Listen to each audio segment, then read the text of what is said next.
ಕುಮಾರಸ್ವಾಮಿ ಅವರೇ ಪ್ರಕರಣ ಬೇರೆ. ಇದು ಯಾಕೆ ಹೇಳ್ತಾ ಇದ್ದೀನಿ ಅಂದ್ರೆ, ಇಲ್ಲ ನನ್ನ ಚಿಕ್ಕ ಸಂದೇಹ, ನಿಮ್ ಸಂದೇಹ ಪ್ರಕರಣಗಳು ಬೇರೆ ಇರ್ಬೋದು, ಪ್ಯಾಟ್ರನ್ ಒಂದೇ. ಸಿದ್ದರಾಮಯ್ಯನವ್ರನ್ನ ಮೂಢ ವಿಚಾರ ಕೇಳಿದ್ರು ಹಂಗೆ ಅಂತಾರೆ, ನಾವಲ್ಲ ಅಧಿಕಾರಿಗಳು ಮಾಡಿದ್ದು. ನಿಮ್ಮನ್ನ ಕೇಳಿದ್ರು ಹಂಗೆ ಅಂತೀರಾ, ಅಧಿಕಾರಿಗಳು ಮಾಡಿದ್ದು. ಒಂದ್ ನಿಮಿಷ, ಸಿದ್ದರಾಮಯ್ಯನವ್ರ ಕೇಸ್ಗೂ ನನ್ನ ಕೇಸ್ಗೂ ಹೊಂದಾಣಿಕೆ ಮಾಡಬೇಡಿ, ವ್ಯತ್ಯಾಸ ಇದೆ ಗೊತ್ತು. ಇಲ್ಲ, ಯಾಕೆ ಅಂದರೆ ಇವತ್ತು ನನ್ನ ಮೇಲೆ ಅದೇನು ಹೇಳ್ತಾರೆ ಸಾಯಿ ವೆಂಕಟೇಶ್ವರ, ನನ್ನಿಂದ ಅಲ್ಲಿ ಯಾವುದೇ ರೀತಿ ಕಾನೂನು ಬಾಹಿರುವಾಗ ನನ್ನಿಂದೇನೋ ಅಲಾಟ್ಮೆಂಟ್ ಆಗಿಲ್ಲ, ಭಾಳ ಸ್ಪಷ್ಟ. ಅದು ಯಾವ ತನಿಖೆ ಬೇಕಾದ್ರೂ ಮಾಡ್ಕೊಳ್ಳಿ. ಇಲ್ಲಿ ಆ ಪ್ರಕರಣ ಹೇಗೆ ಆಗಿದೆ, ಅಧಿಕಾರಿಗಳು ಯಾರ್ಯಾರು ಸೇರ್ಕೊಂಡಿದ್ದಾರೆ, ಮಾಹಿತಿಗಳು ಅವ್ರ ತಲೆ ಇದೆ. ಅವನು ವಿನೋದ್ ಗೋಯಲ್ಲು ಅದೆಂಥದೋ 20th ಸೆಂಚುರಿನೋ ಅದೆಂಥದೋ ಒಂದು ಕಂಪ್ನಿ ಇಟ್ಕೊಂಡು ಆ ಕಂಪ್ನಿಯಿಂದ ಯಾವ IAS ಆಫೀಸರ್ಗೆ ಅವನ ಮಗನ ಅಕೌಂಟ್ಗೆ ಚೆಕ್ ಮುಖಾಂತರ ಎಷ್ಟು ದುಡ್ಡು ಹೋಗಿದೆ, ಎಷ್ಟು ಹೋಗಿದೆ, ಅದೆಲ್ಲ ನಾನೇ ಕೊಟ್ಟಿದ್ದೀನಿ, ಹುಡುಕಿದ್ದೀನಿ. ಅವೆಲ್ಲ 20 ಲಕ್ಷ ಅದನ್ನ ನೀವೇ ಆಫೀಸರ್ ನಾನೇ ಹುಡುಕಿ ಕೊಟ್ಟಿದ್ದೀನಿ. ಇಲ್ಲದೆ ಹೋಗಿದ್ರೆ ನನ್ನ ಕುತ್ತಿಗೆಗೆ ಬರೋದಲ್ವಾ. ಸಿದ್ದರಾಮಯ್ಯ ಅವರದ್ದು ನೀವು ಪಾದಯಾತ್ರೆ ಹೋದ್ರಿ ಜೋರಾಗಿ, ಅದಕ್ಕಾಗಿ ಯಾವುದು ಇಲ್ಲ, ಇಲ್ಲಿ ಹೇಳ್ಬಿಡ್ತೀನಿ ಕೇಳಿ. ಸಿದ್ದರಾಮಯ್ಯನವ್ರ ವಿರುದ್ಧ ಪಾದಯಾತ್ರೆ ಮಾಡಬೇಕು ಅನ್ನೋದು ನಮ್ಮ BJP ತೀರ್ಮಾನ ಮಾಡಿದ್ರು. ಇಲ್ಲ, ಈ ಪಾದಯಾತ್ರೆಗೆ ಮಿಂತ ಮುಂಚೆನೆ ಸಿದ್ದರಾಮಯ್ಯನವರು ನವೆಂಬರ್ ತಿಂಗಳು 2023, ನಾನಿನ್ನೂ ಚುನಾವಣೆಗೂ ಹೋಗಿರಲಿಲ್ಲ, MLA ನಾನು. ಆ ಸಂದರ್ಭದಲ್ಲಿ ಗವರ್ನರ್ಗೆ ಲೋಕಾಯುಕ್ತ ಕಳಿಸಿರೋದಲ್ಲ, ಅದು ಲೋಕಾಯುಕ್ತದಲ್ಲಿರ್ತಕ್ಕಂಥ IG SITಯ ಮುಖ್ಯಸ್ಥ ಅವರು ಗವರ್ನರ್ಗೆ ಒಂದು ಫೈಲ್ ಕಳಿಸ್ತಾರೆ. ಅದರಲ್ಲಿ ಕುಮಾರಸ್ವಾಮಿ ಅವರು ಈಗ ಇದು ಇನ್ವೆಸ್ಟಿಗೇಷನ್ ಅಂತ ಮುಗಿಸಿದ್ದೀವಿ, ಈಗ ನಾವು ಚಾರ್ಜ್ ಶೀಟ್ ಹಾಕಬೇಕಂತ ಬಂದಿದ್ದೀವಿ. ಚಾರ್ಜ್ ಶೀಟ್ ಹಾಕಲಿಕ್ಕೆ ಪ್ರಾಸಿಕ್ಯೂಷನ್ಗೆ ಅನುಮತಿ ಕೊಡಿ ಕುಮಾರಸ್ವಾಮಿಯವ್ರ ವಿರುದ್ಧ ಹಾಕಲಿಕ್ಕೆ ಅಂತೇಳಿ ಗವರ್ನರ್ ಮುಂದೆ ನವೆಂಬರ್ ತಿಂಗಳಲ್ಲಿ ಕೊಟ್ಟಿದ್ದಾರೆ 2023ರಲ್ಲಿ. ಈ ಕೆಲವು ಮಾಹಿತಿಗಳು ಈಗೇನು ಬರ್ತಿದೆ, ಇದು ನಡೆದಿರೋದು. ಅದು ಯಾತಿಗೆ ಕೊಟ್ಟರು? ಇಲ್ಲಿ ಪ್ರಶ್ನೆ, ಕುಮಾರಸ್ವಾಮಿ ಹೊಡೆತ ತಡೆಯೋಕ್ಕಾಗಲಿಲ್ಲ ಅವರಿಗೆ. ನಾನೇನು ಪ್ರತಿನಿತ್ಯ ಅಟ್ಯಾಕ್ ಮಾಡ್ತಾ ಇದ್ದೆ ಸರ್ಕಾರದ ಬಗ್ಗೆ. ಆ ಅಪ್ಪಯ್ಯನ ಕತೆ ಯಾವುದೋ ಒಂದು ಸಲ ಬಂತಲ್ಲ TV ಗಳಲ್ಲಿ, ಅಪ್ಪಯ್ಯ ಅಲ್ಲಲ್ಲ ನಾನು 5 ಕೊಟ್ಟಿರೋದು 6 ಕೊಟ್ಟಿಲ್ಲ ಅಂತೇಳಿ, ಆಮೇಲೆ ಅದಿಂತ CSR ಫಂಡು ಇದೆಲ್ಲ ಹೇಳ್ಕೊಂಡು ಅದೊಂದು ಯಾವ ರೀತಿ ದಾಖಲೆಗಳನ್ನು ಸೃಷ್ಟಿ ಮಾಡೋದ್ರಲ್ಲಿ ಎಕ್ಸ್ಪರ್ಟ್ ಇದ್ದಾರೆ. ನಾವೆಲ್ಲ ಮಾಡೋದು, ಸಿದ್ದರಾಮಯ್ಯನವರು ಭಾಳ ಎಕ್ಸ್ಪರ್ಟ್ ಇದ್ದಾರೆ, ಅವರ ಬೆಂಬಲಿಗರು ಎಲ್ಲ. ಅದೆಲ್ಲ ಇರಲಿ. ಇಲ್ಲಿ ಅದು ಯಾವಾಗ ಇವೆಲ್ಲ ಈ ರೀತಿ ಇರುಸುಮುರುಸಾಯಿತು, ಆಗ ಕಳಿಸಿದ್ರು ಗವರ್ನರ್ಗೆ ಅಲ್ವೇ. 10 ತಿಂಗಳು ಆಯಿತು ಅಂತ ಏನೋ ಹೇಳ್ತಾ ಇದ್ದಾರೆ. ನಂದು 10 ಗಂಟೆ ಒಳಗೆ ಕೊಟ್ಟರು, ಕುಮಾರಸ್ವಾಮಿದು ಕೊಡಲಿಲ್ಲ ಅಂತ ಹೇಳಿ. ಇಲ್ಲಿ ಪ್ರಶ್ನೆ, 2011 ಇದೇ ಅಬ್ರಾಹಿಮು, ನಾನು ಬೆಳಗ್ಗೆನೂ ಡೀಟೇಲ್ ಎಲ್ಲ ಎಕ್ಸ್ಪ್ಲೈನ್ ಮಾಡಿದ್ದೀನಿ, ಬಹುಶಃ ನೀವು ತೋರಿಸಿರ್ಬೋದು. ಅಬ್ರಾಹಿಮ್ ಅವರು ಲೋಕಾಯುಕ್ತ, ಅವತ್ತಿನ ಲೋಕಾಯುಕ್ತ ಕೊಟ್ಟಂಥ ರಿಪೋರ್ಟ್ ಮೇಲೆ ಇಲ್ಲಿ ನಮ್ಮ 23ನೇ ನಮ್ಮ ಜಿಲ್ಲಾ ಸಿಟಿ ಸೆಷನ್ ಕೋರ್ಟಲ್ಲಿ ಅರ್ಜಿ ಹಾಕ್ತಾರೆ, 23ನೇ ಕೋರ್ಟಲ್ಲಿ. ಆಗ ಆ ಕೋರ್ಟ್ನಲ್ಲಿ ಯಾರ ಮೇಲೆ, SM ಕೃಷ್ಣ ಮೇಲೆ, ನನ್ನ ಮೇಲೆ, ಧರ್ಮಸಿಂಗ್ ಮೇಲೆ, 3 ಜನದ ಮೇಲೆ, ಆ ಲೋಕಾಯುಕ್ತ ರಿಪೋರ್ಟ್ ಮೇಲೆ ಅವ್ರು ಲೋಕಾಯುಕ್ತಾಗ ಹೋಗಿ ಅಂತ ಹೇಳಿದ್ರು, ಅಲ್ಲಿ ಹೋಗಿ ಅಂತ. ಅದರ ಮೇಲೆ ಲೋಕಾಯುಕ್ತಾಗ ಅವ್ರು ಹೋದ ಮೇಲೆ SM ಕೃಷ್ಣ ಅವರು ಸುಪ್ರೀಂ ಕೋರ್ಟ್ನಲ್ಲಿ ರಿಲೀಫ್ ತಗೊಂಡ್ರು, ತನಿಖೆ ಆಗಬಾರ್ದು ಅಂತ. ನನ್ನ ವಿಷಯದಲ್ಲಿ ಹೈಕೋರ್ಟಲ್ಲಿ ಜಂತಕಲ್ದು ಮತ್ತು 150 ಕೋಟಿ ಅಂತ ಏನು ಪ್ರಚಾರ ಮಾಡಿದ್ದಲ್ಲ, ಅದನ್ನು ಕ್ವಾಶ್ ಮಾಡಿ ಸಾಯಿ ವೆಂಕಟೇಶ್ವರದು ಬೇಕಾದ್ರೆ ನೀವು ತನಿಖೆ ಮಾಡ್ಕೊಳ್ಳಿ ಅಂದರು. 2014 ನಾನು ಸುಪ್ರೀಂ ಕೋರ್ಟ್ಗೆ ಹೋದೆ.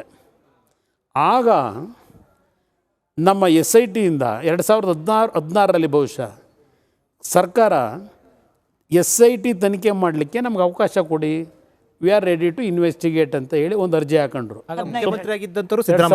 ಸಿದ್ದರಾಮಯ್ಯವರು ಮುಖ್ಯಮಂತ್ರಿ. ಅಷ್ಟರೊಳಗೆ ನಡೀತಿತ್ತಲ್ಲ ವಿರೋಧ ಪಕ್ಷದಲ್ಲಿ ನಮ್ಮ ಕೆಲಸನೂ, ಅದಕ್ಕೆ ನಮ್ಮನ್ನೇನಾದ್ರು ಸ್ವಲ್ಪ ಕಂಟ್ರೋಲ್ ತಗೋಬೇಕಲ್ಲ. ಸುಪ್ರೀಂ ಕೋರ್ಟ್ ಮುಂದೆ ಹೋದರು. ಸುಪ್ರೀಂ ಕೋರ್ಟ್ ಹೇಳ್ತು, ತನಿಖೆ ಮಾಡೋದಕ್ಕೆ ನಿಮಗೆ ಪರ್ಮಿಷನ್ ಕೊಡ್ತೀವಿ, ಆದರೆ 3 ತಿಂಗಳಲ್ಲಿ ಇವತ್ತೇನು ನಾವು ಕೊಡ್ತಾ ಇದ್ದೀವಿ, ಈ ಡೇಟಿಂದ 3 ತಿಂಗಳಲ್ಲಿ ಇನ್ವೆಸ್ಟಿಗೇಷನ್ ಕಂಪ್ಲೀಟ್ ಮಾಡಿ ಇನ್ವೆಸ್ಟಿಗೇಷನ್ ರಿಪೋರ್ಟ್ನ ಸುಪ್ರೀಂ ಕೋರ್ಟ್ ನಮ್ಮ ಮುಂದೆನೇ ತರಬೇಕು ಅಂದರು ಕಂಡೀಷನ್ನು. ಇವತ್ತು ಏನು ನೀವು ತನಿಖೆ ಮಾಡ್ತೀರಿ, ಬೇರೆ ಇನ್ಯಾವ ಕೋರ್ಟ್ ಮುಂದೆ ನೀವು ಹೋಗಬಾರ್ದು, ಸಂಪೂರ್ಣ ಮಾಹಿತಿ ನಮ್ಮ ಮುಂದೆ ಇಡಬೇಕು. ಶೆಲ್ ಅಂತ ಪದ ಬಳಸಿದ್ದಾರಲ್ಲಿ ಸುಪ್ರೀಂ ಕೋರ್ಟ್ನಲ್ಲಿ. ಇದು 2015-16 ನಡೀತು. ಇಲ್ಲಿಯವರೆಗೆ ಸುಪ್ರೀಂ ಕೋರ್ಟ್ ಮುಂದೆ ಕಂಪ್ಲೀಷನ್ ರಿಪೋರ್ಟ್ ಕೊಟ್ಟಿಲ್ಲ SIT ಅವರು. ಸ್ಟೇಟಸ್ ರಿಪೋರ್ಟು ಅಂತ ಹೇಳಿ 2 ಬಾರಿ ಕೊಟ್ಟಿದ್ದಾರಲ್ಲಿ ಸುಪ್ರೀಂ ಕೋರ್ಟ್ ಮುಂದೆ. 3 ತಿಂಗಳಲ್ಲಿ ಕೊಡಬೇಕಾದ್ರೆ 7 ವರ್ಷ ಆಗಿದೆ. ಇಲ್ಲಿ 2 ಬಾರಿ ಸ್ಟೇಟಸ್ ರಿಪೋರ್ಟ್ ಅಂತ ಕೊಟ್ಕೊಂಡವ್ರೆ. ಆಯಿತು, ಇರಲಿ. ಈಗ ಗವರ್ನರ್ ಮುಂದೆ ಕೊಟ್ಟಿದ್ದಾರಲ್ಲ, ನನ್ನ ಮೇಲೆ ಎನ್ಕ್ವೈರಿ ಮಾಡೋದಕ್ಕೆ ಸುಪ್ರೀಂ ಕೋರ್ಟ್ ಆದೇಶ ಮಾಡಿ, ಹಾಗೇನಿಲ್ಲ ನೀವು ಗವರ್ನರ್ ಮುಂದೆ ಹೋಗಿ ಅವ್ರ ಮುಂದೆ, ಅವರು ಎಕ್ಸ್ ಚೀಫ್ ಮಿನಿಸ್ಟರ್ ಇದ್ದವರು, ನೀವು ತನಿಖೆ ಮಾಡೋದಕ್ಕಿಂತ ಮುಂಚೆ ಅವರಿಂದ ಪರ್ಮಿಷನ್ ತಗೊಳ್ಳಿ ಅಂತೇಳಿ ಸುಪ್ರೀಂ ಕೋರ್ಟ್ ಹೇಳಿದಾರಾ? ಹೇಳಿಲ್ಲ. ಈಗ ನೀವೇ ಹೇಳ್ತಾ ಇದ್ದೀರಿ ಇನ್ವೆಸ್ಟಿಗೇಷನ್ ಕಂಪ್ಲೀಟ್ ಮಾಡಿದ್ದೀವಿ, ಕುಮಾರಸ್ವಾಮಿ ಅವ್ರ ಮೇಲೆ ಚಾರ್ಜ್ ಶೀಟ್ನಲ್ಲಿ ಸೇರಿಸೋದಕ್ಕೆ ನಮಗೆ ಪ್ರಾಸಿಕ್ಯೂಷನ್ಗೆ ನಮಗೆ ಸ್ಯಾಂಕ್ಷನ್ ಕೊಡಿ ಅಂತ ಹೋಗಿದ್ದೀರಿ ಗವರ್ನರ್ ಮುಂದೆ. ಎನ್ಕ್ವೈರಿ ಆಗಿದೆ, ಚಾರ್ಜ್ ಶೀಟ್ ಹಾಕ್ತೀರಿ ಅಲ್ವೇ? ಅದೇ ನೀವು ಕೇಳ್ತಾ ಇರೋದು. ಈಗ ಸಿದ್ದರಾಮಯ್ಯವ್ರು ಇವತ್ತೆಲ್ಲ ಒಂದು ಕಡೆ ಅಲ್ಲಿ ಹೇಳಿದ್ರು, ಆಲ್ಮಟ್ಟಿಲಿ ಅವಶ್ಯಕತೆ ಬಿದ್ದರೆ ಕುಮಾರಸ್ವಾಮಿಯನ್ನು ಬಂಧಿಸ್ತೀವಿ ಅಂದರು. ನಾನು ಅದಕ್ಕೆ ಹೇಳಿದೆ, 100 ಸಿದ್ದರಾಮಯ್ಯ ಬಂದರು ನಾನು ಬಂಧಿಸೋಕ್ಕಾಗಲ್ಲ ಅಂತ. ಅವ್ರು ಅದಕ್ಕೆ ಹೇಳಿದ್ದಾರೆ ಕಾನ್ಸ್ಟೇಬಲ್ ಸಾಕು ಅಂತೇಳಿ. ಒಪ್ಕೊತೀನಿ, ಕಾನ್ಸ್ಟೇಬಲ್ಲೇ ಬಂದು ಅರೆಸ್ಟ್ ಮಾಡಿ ಸಿದ್ದರಾಮಯ್ಯ ಬರೋಕ್ಕಾಗುತ್ತಾ? ಪೊಲೀಸ್ ಇಲಾಖೆಯವ್ರನ್ನ ಕಳಿಸ್ಬೇಕಲ್ಲ, ಅವ್ರ ಡೈರೆಕ್ಷನ್ ಮೇಲೆ ಬರ್ತಾರೆ. ಪ್ರಶ್ನೆ, ನೀವು ಅರೆಸ್ಟ್ ಆಗ್ತೀರಾ ಅಂತ ನಿಮ್ಮ ಭಯ ಬಿದ್ದುಬಿಟ್ಟಿದ್ದೀನಿ ಅಂತಲ್ಲ ನಾನು. ಅದಕ್ಕೆ ಇವತ್ತು ಪ್ರೆಸ್ ಮೀಟ್ನ ಏಕಾಏಕಿ ಕರೆದು ಏನಿವತ್ತು ಭಯದಿಂದ ಮಾತಾಡಿದ್ದೀನಂತ. ಭಯ ಯಾರಿಗೆ ಅಂತ ಕುಮಾರಸ್ವಾಮಿ ಅವರೇ? ಯಾಕಂದ್ರೆ ನೋಡಿ, ಇದು ಭಯ ಪ್ರಾರಂಭ ಆಗಿರೋದು ಸನ್ಮಾನ್ಯ ಗೌರವಾನ್ವಿತ ಮುಖ್ಯಮಂತ್ರಿಗಳಿಗೆ. ಯಾಕೆ ಹೇಳ್ತೇನೆ ಅಂದರೆ, ಇವತ್ತು ಇದು ಯಾವುದು ನಡೀತಾ ಇದೆಯಲ್ಲ ಮೈಸೂರು ಮೂಡ, ಮೈಸೂರು ಮೂಡದಲ್ಲಿ ನಮ್ಮ ಧರ್ಮಪತ್ನಿಯ ಜಾಗ ಅಂತ ಏನು ಹೇಳ್ತಾರೆ, ಇವತ್ತೆಲ್ಲ ತೋರಿಸಿದಾರಲ್ಲ ವೈಟ್ನರ್ದು ಎಲ್ಲ. ನಾವೇ ಬೆಳಗ್ಗೆ ಬ್ರೇಕ್ ಬೆಳಗ್ಗೆಯಿಂದ ತೋರಿಸಿದಿರಲ್ಲ ಈ ವೈಟ್ನರ್ ಕತೆ. ಆ್ಯಕ್ಚುಲಿ ಆ ಜಾಗ ಯಾರ್ದು? ಸುಳ್ಳು ಹೇಳ್ತಾರೆ ವಿರೋಧ ಪಕ್ಷಗಳು. ಒಬ್ಬ ಹಿಂದುಳಿದ ಜನಾಂಗ ನಾಯಕ ನಾನು, ನನ್ನನ್ನು ಇಳಿಸ್ಬೇಕು, ಅಧಿಕಾರನ ಕೆಳಗಿಳಿಸ್ಬೇಕು ಅಂತ ಹೇಳಿ ಇದೆಲ್ಲ ಹೇಳ್ತಾರಲ್ಲ. ಪ್ರೊಟೆಕ್ಷನ್ ತಗೊಳ್ಳೋದಕ್ಕೆ ಆ ಜಾತಿಗಳ ಹೆಸರನ್ನ ಹೇಳ್ತಾವ್ರಲ್ಲ. ಈಗ ಇದೇ ಸಬ್ಜೆಕ್ಟ್ ಮೇಲೆ ಕೇಸ್ ಹಾಕೋರಲ್ಲ, ಅಬ್ರಾಹಿಮು, ಅವ್ರು ಯಾವ ಕಮ್ಯುನಿಟಿ? ಈಗ ಕ್ಯಾಪ್ಟನ್ ಅರ್ಜುನ್ನ ಕೊಂದಿದ್ದು ಯಾರು? ಅವ್ರ ನರೇಟಿವ್ ಎಲ್ಲಿ ತಂದಿಟ್ಟಿದ್ದಾರೆ ಅಂತಂದ್ರೆ ಸಂಪತ್ತನ್ನ ಹಂಚಿಬಿಡೋದು ಅಂತ. ಇದು ಸ್ಟುಡಿಯೋ ಟಿಪ್ಪು ಜಯಂತಿ ಮಾಡಕ್ಕೆ ಅವ್ರಿಗೆ ಖಂಡಿಸಿದ್ರು. Very nice. ಯಾರು ತಪ್ಪು ಮಾಡಿರೋದಿಲ್ಲಿ? ಓಲೈಕೆ ಹೇಳಿಕೆ ಇದು ಅಂತ ಹೇಳಿ ಯಾಕೆ ಪರಿಗಣಿಸಬಾರ್ದು? I.N.I. ಇದು ವೇದಿಕೆ, ಇದು ಫೋಟೋ ಎಲ್ರಿಗೂ ಒಂದು ಟೈಮ್ ನಿಮ್ಮ ಸಮಯ ಮುಗಿದಿದೆ. ಅವ್ರು ಹೇಳಕ್ಕಿಂತ ಮುಂಚೆನೆ ಹೇಗೆ ಪ್ರತಾಪ್ ಸಿಂಹ ಪಾಸ್ ಕೊಟ್ಟಿದಂತ ಆಗ್ಲಿ ಡಿಕ್ಲೇರ್ ಆಗೋಗಿತ್ತು ಅಂತ ನನಗೊಂದು ಡೌಟ್ ಬಂತು. ಸಾಕು ನಿಲ್ಸಿ.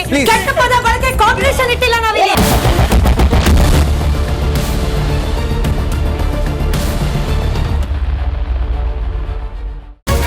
ರಿಪಬ್ಲಿಕ್ ವರ್ಡ್ ಆ್ಯಪ್ ಇದು ಕೇವಲ ಅಪ್ಲಿಕೇಶನ್ ಅಲ್ಲ, ಸಮಗ್ರ ಸುದ್ದಿಗಳ ಸಂಪರ್ಕ ಮಾರ್ಗಕ್ಕೆ ಕ್ರಾಂತಿಕಾರಿ ಬದಲಾವಣೆ. ರಿಪಬ್ಲಿಕ್ ವರ್ಡ್ ಆ್ಯಪ್ ಕೇವಲ ಸುದ್ದಿ ಅಪ್ಲಿಕೇಶನ್ ಪರಿಚಯಿಸ್ತಾ ಇಲ್ಲ, ಬದಲಾಗಿ ಡಿಜಿಟಲ್ ಸುದ್ದಿ ಬಳಕೆಯ ಹೊಸ ಯುಗಕ್ಕೆ ನಾಂದಿ ಹಾಡ್ತಾ ಇದೆ. ಇದೊಂದು ಬ್ರೇಕಿಂಗ್ ನ್ಯೂಸ್, ಪ್ರಭಾವಶಾಲಿ ಕಾರ್ಯಕ್ರಮಗಳಿಗೆ ಗಟ್ಟಿಯಾದ ನ್ಯೂಸ್. ಇಲ್ಲಿ ಕೇವಲ ತಾಜಾ ಸುದ್ದಿ, ಅದರ ನೇರ ಪ್ರಸಾರ ಮತ್ತು ಚರ್ಚೆಗಳಿಗೆ ಮಾತ್ರ ಅವಕಾಶ. ರಿಪಬ್ಲಿಕ್ ವರ್ಲ್ಡ್ ಆ್ಯಪ್ ಡೌನ್ಲೋಡ್ ಮಾಡಿಕೊಳ್ಳಿ. ಗೂಗಲ್ ಪ್ಲೇಸ್ಟೋರ್ ಮತ್ತು ಆಪಲ್ ಆ್ಯಪ್ ಸ್ಟೋರ್ನಲ್ಲಿ ಲಭ್ಯವಿದೆ.